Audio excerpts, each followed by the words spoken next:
Hey everybody, thank you for tuning into this episode of the Flying Scot Sailing Association Top Gun video series. We're here with Zeke Horowitz, reigning North American champion. And first off, before we get into tacking, which we're going to talk about, thank you so much for doing this with us. Thank you North Sails for loaning us Zeke for a couple days so that we can film and play sailing. It's been a lot of fun so far, and we're gonna learn a lot in this video. I'm excited because I can already tell Zeke's going to share some great information. But what we did is we rigged up the boat with some cameras, like we did on some other videos. But Zeke, take us through tacking and what you're thinking about with tacking, and then we'll just kind of watch the videos and we'll just talk about what you see and what I see. Yeah, well, I think it's important to kind of first off understand that there's a couple different versions of tacks that exist, and I think to simplify it the most, you're either going to be doing a roll tack or you're not. So what we're seeing in these videos are not roll tacks. We had about probably 8 to 12 knots of wind for these videos, so we weren't focused on doing a light air roll tack. So in these, it's really important to just focus on a nice smooth rate of turn through the tack, finding the correct exit angle so that you come out on a nice close hauled course or slightly lower, and then proper sail trim and proper weight movement through the tack. So from a sail trim perspective, if you can trim the main in a little bit as you head up through the tack, that's going to help pull the bow up through the breeze so you don't have to use quite as much tiller.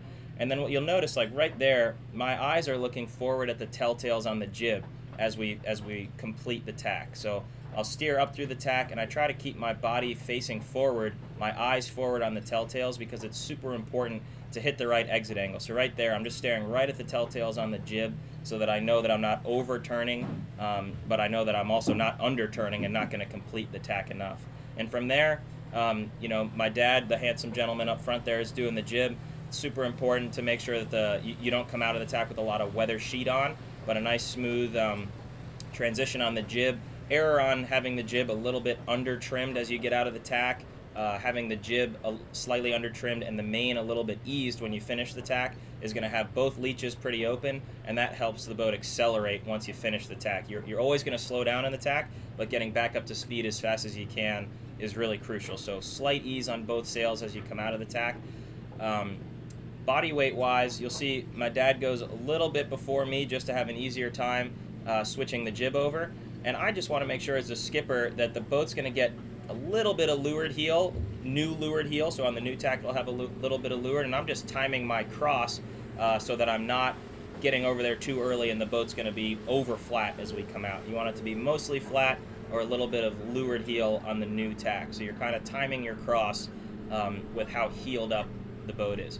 And being able to kind of stand up through it, that helps you able to sort of, you know, delay. If you accidentally underturn or your crew goes a little bit too early, you can kind of stay to leeward a little bit longer and make sure that you're not over flat as you come out. Because Jay, I see here, is just going a little bit early, but we're talking about roll tacks, and one thing I notice here is you just lean with your foot a little bit to help with that leeward if you want to power the boat up. That's a real nice little trick that I've started doing. In terms of just keeping that little, so you're doing a hybrid roll tack, it seems like to me. Yeah, this isn't your light air roll tack, but this is also not the, you know, it's blowing 25 knots and you're just hauling to get over to the new side. Sorry about the hoist in the background. But yeah, you're right, Eric. My foot, one of my feet ends up kind of right under the seat, and that enables me to put a lot more weight on that foot if I need to put a little bit more heel into the boat. Or I can just cross right over, like in that one. It was breezy enough that we didn't want a lot of roll, so I just went right to the new side. Yeah, so I mean, yeah, of course it depends on the wind, and when it's cranking, do you spend much time over there at all, or you just get to the other side? I think when it's cranking, it looks a lot like this tack does, but the whole thing just happens a little bit faster. And when it's really breezy, I'm making sure that I'm erring on underturning the tack. So on that exit angle, I might not go all the way over so that the telltales go straight back. I might come out of the tack a little bit high so that we make sure that we stay on our feet and don't fall over coming out of the tack. What about in terms of how you handle the tiller, how you handle any tips or tricks you can give to new people, any exercises? Because for me, this was really, really hard to get the hang of. I developed some bad habits like everyone seems to do, and then taking myself out of those bad habits was what was a challenge. So what are things we can do with drills to make it look so easy? Well, let's talk about the hand switch a little bit, because that is really, really crucial to doing this correctly. You see a lot of people will actually turn backwards through the tack because then they don't have to do a hand switch behind their back. But like I was talking about at the beginning, now they're not looking forward at the telltales to find the exit angle. So I highly recommend you absolutely have to tack facing forward. And the way to do that is to basically, when you've kind of steered through the tack and now you're getting ready to cross to the other side, take your tiller extension and point it over towards the other side where you're about to go, where you're about to sit. So you'll see that I'm heading up through the tack. Now I'm finding the exit angle and hitting it, and then the tiller gets pointed over there.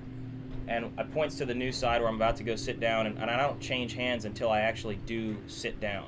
So pointing a tiller extension in that direction gives you the opportunity to basically twist your elbow behind your back as you go to sit down. So that's what you'll see is I kind of do a little half twist there as I sit down. And now I haven't changed hands at all. So if I have to make an adjustment to the course, I can still do that with the same hand that was on the tiller to begin with. And it's not till I feel confident that I've hit the right exit angle that I'll then do the hand switch by taking my main sheet hand and grabbing the tiller extension so I can bring the other hand around from behind my back. Another thing that's so sit down there, I still have the tiller behind, and not till I sit forward do I do the switch. It looks so smooth. Another thing is you keep the main sheet and your tiller together, and is it cleated at any point throughout the tack, or is it uncleated the whole entire time? It's uncleated throughout the whole tack. So it may be in the cleat as I start heading up, like right here, it may be in the cleat as I'm trimming it in, but as soon as right there, it's going to be out of the cleat the rest of the time. And you can see me do a couple handfuls of ease there to get the leech open to go. But main sheet out of the cleat for sure. And you brought up a good point that having like you can see just in that video there, my forward hand is only on the vang. The main sheet is in my tiller extension hand, and 100% of the time there. So it's really important to have that skill and have the confidence to actually be able to ease the main sheet out while it's being controlled by your same hand the tiller extension is in. Do you release the vang at all during attack in different wind conditions, or do you keep it in the same place the whole time? Generally, I'll keep it in the same place where it was. There are conditions kind of in the 6 to 8 knot range with a little bit of chop where I may ease it a little bit, or if I feel that I'm tacking into less breeze than I had before, or maybe I see a big set of waves coming at me, then I might ease it before. But generally speaking, I do not. Generally speaking, I just leave the vang where it is. Some people like to do it themselves when they're the skipper. Some people like to have their crew do it. Any reason why you like to do it versus having Jay do it? The vang? Yeah. I think that, well, first of all, I'm very comfortable having my main sheet in the tiller extension hand. It's something that kind of you learn from a young age, sailing opties and lasers. It's just what you do. So I'm very comfortable with that. And to me, the vang is such a key element of the tuning and the balance of the boat that it's really important to have the person feeling the helm doing the vang, if they can. Or that the person that's doing the vang has a really good feel for what the helm feels like and how much it loads when the boat heels, etc. Because that's what I'm feeling, is I'm feeling the helm, feeling the balance and the flatness of the boat to adjust the vang. So for me, it's easier to dial into that by doing both things myself. Okay, we notice here, Jay. Let's start talking about Jay's role in all this. Jay's handling the jib. Looks like you have a continuous, or do you have? We do have continuous. You have a continuous jib sheet. That means it goes all the way through. Talk about your communication in terms of the tack with him and what you want to see out of your dad here when you're going through the tack. Well, I think the first thing is ready to tack. That comes from me, and he'll say, "Yep, ready to tack," or he'll say, "No, I need to do whatever it is that might be stuck." But once we're ready to tack, I'll usually, if it's light, kind of just give us both a reminder and say we're doing a roll tack, or I'll say nice roll so that we know that we are doing a roll tack and not a go to the new high side early. And once we've kind of had that discussion, he's really focused on making sure that the current leeward jib sheet gets uncleated, which can be a challenge, especially as it gets breezier, making sure that it gets uncleated. It needs to be totally uncleated before you start the tack, because especially if it's really windy, if for some reason it gets stuck in the cleat and the jib backwinds for a long time, the boat's going to overturn, and it could even capsize to leeward if it's breezy enough. So he'll uncleat it right away. You can see it right there. And then he's also eyes forward. You can see making sure that we're hitting the right exit angle. And his eyes, you can't see because he's too far forward, but they immediately go up through our mainsail window so that he can look at the leech of the jib as we get onto the new tack and make sure that he trims it to the right spot with that leech telltale. The other, I think, really important thing that we worked on a lot today is making sure that you don't come out of the tack with a lot of weather sheet on. We do use the weather sheet upwind quite often, but it needs to be off completely when you're in acceleration mode. So he's really making sure that the weather sheet gets eased completely as we get onto the new tack. Okay, in terms of the backwinding, now you said you release it, but do you still pull in on that? What is the leeward sheet when you start to get that backwind effect? Do you pull it in, get a little backwind, and then help the bow come around, or you just pop it and pull? We don't pull it in. He will definitely we'll wait to ease it and do the switch on the jib just until the jib basically fills. So we'll let it backwind just until the point where it goes full, and then do the switch. So the jib's not going to luff very long through the tack. It's kind of going to snap to the backwind and then immediately get let go and pulled in hard on the new side. I don't think you need a whole heck of a lot of backwind in this boat to complete the turn. Just get it popped, and that'll push the bow down that extra little bit, and then you're good to go. But it just makes the tack take a little bit too long if you leave it backwinded for too long. So what I'm hearing is you don't want to overdo it, you don't want to underdo it. You definitely want that to pop, and you don't want to release to have a whole lot of luffing and then be pulling it in. Yeah. So one thing Jay's probably looking at is that he's uncleating the sheet, as we talked about how important that is, but he's not going to release it and let it totally go until he sees that snap of the backwind, and then he's going hand over hand on the new sheet. Very good. Well, I tell you what, I think this is awesome. Is there anything about tacking that you think would be helpful for us to know that we haven't already discussed? No, I think that's it. I think we hit all of the keys. I think the hardest part for sure is kind of mastering the hand switch that you see there. And again, that kind of comes from a long time going junior sailing in small dinghies.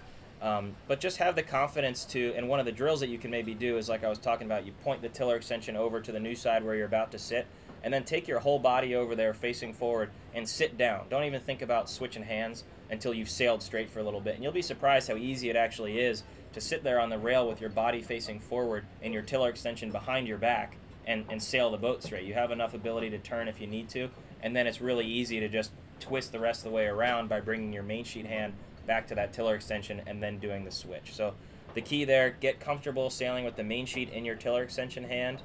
And get comfortable, taking your time. There's no rush to do a hand switch. You saw that one right there, how long I took to do the hand switch. There's no rush to do it because it's quite easy actually to sail with that tiller extension behind your back if you need to. So those would be my biggest recommendations. And again, all that does is it allows you to face forward.